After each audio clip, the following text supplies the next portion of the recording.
लफ्ज़ ज़िंदगी। क्या आपने कभी गौर किया है कि ज़िंदगी का मतलब क्या है? बहुत साल हो गए हिंदुस्तान का वज़ीर आज़म नेहरू अमेरिका के दौरे पर था और आइंस्टाइन से उसने मिलना था, उससे मुलाकात हुई।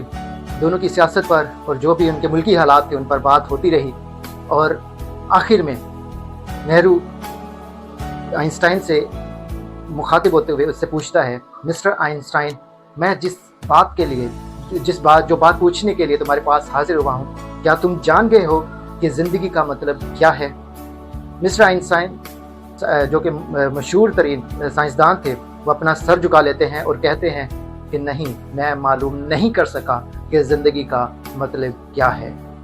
इतनी बड़ी हस्ती, इतना मानी जानी शख्सियत, इतना इंटेलिजेंट बंदा, साइंसदान, वो ज़िंदगी के मकसद को या ज़िंदगी के मायने को नहीं जान पाया। लफ्ज़ ज़िंदगी पर गौर करेंगे। हमारे जहन में भी बहुत दफ़ा ये सवाल उठता होगा कि मैं क्यों पैदा हुआ, मुझे क्यों ज़िंदगी मिली, मैं किस लिए इस जगह पर, इस दुनिया में मैं क्यों मौजूद हूँ, किस वजह से मैं पैदा किया गया और मुझे बनाने वाला कौन है, ज़िंदगी कहाँ से आई? क्या बाइबल मुक़द्दस इसका जवाब देती है? जान और बदन का इत्तेहाद, ये बात इंसानों के लिए तो दुरुस्त है कि जान और बदन, क्योंकि इंसानी बदन जो है, इंसानी ज़िंदगी जो है वो जान और बदन यानी रूह और बदन मिलकर ज़िंदगी का एक रूप लेते हैं। पैदाइश और मौत के दरमियान का जो वक्फ़ा है जो हम इस दुनिया में गुजारते हैं वो ज़िंदगी कहलाता है।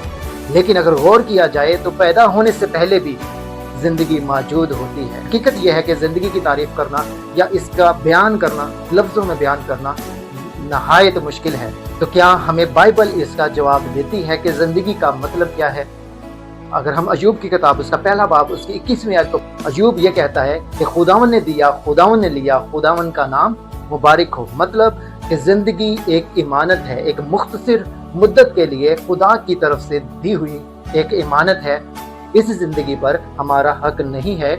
ये ज़िंदगी खुदा की इमानत है, हमें खुदा ने दी है और इमानत में हम खयानत नहीं कर सकते, क्योंकि आखिर में हमें इसका हिसाब देना होगा। क्योंकि जो कुछ भी हम करते हैं, अच्छे काम करते हैं, बुरे काम करते हैं, ईमानदार की ज़िंदगी गुजारते हैं, रास्तबाज की ज़िंदगी गुजारते हैं, या इब्लीस के नक्शे कदम पर चलकर या उसके कामों के लिए अगर हम ज़िंदगी गुजारते हैं, खुदा के कामों के लिए ज़िंदगी गुजारते हैं, हमें एक एक बात का, एक एक लम्हे का, जो भी हम इस दुनिया में रहते हुए हम गुजारते हैं, हमें उसका हिसाब देना है। क्योंकि रोमियो उसका 14वां बाब उसकी 12वीं आयत में लिखा है, बस हम में से हर एक खुदा को अपना हिसाब देगा। मतलब ये ज़िंदगी खुदा की अमानत है, हमने इसमें खयानत नहीं करनी, हमें इसको खुदा के उस मकसद के लिए गुजारना है।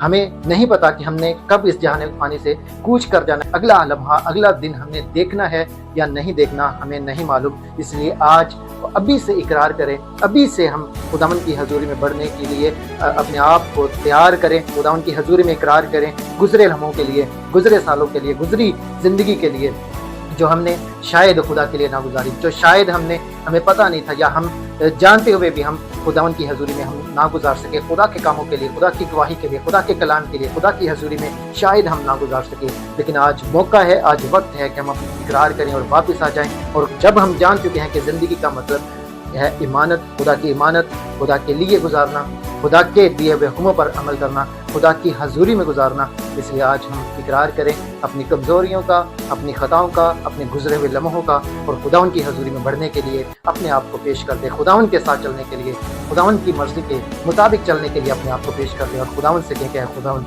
अब से मैं अपनी ये ज़िंदगी जो तेरी तरफ से अमानत है, जो तूने मुझे दी है, मैं तेरे लिए, तेरी परस्तिश में, तेरी सताइश में, तेरी हजूरी में, तेरी मर्ज़ी के मुताबिक गुजारूँगा। खुदावंद आप सबको बरकत दे। आमीन।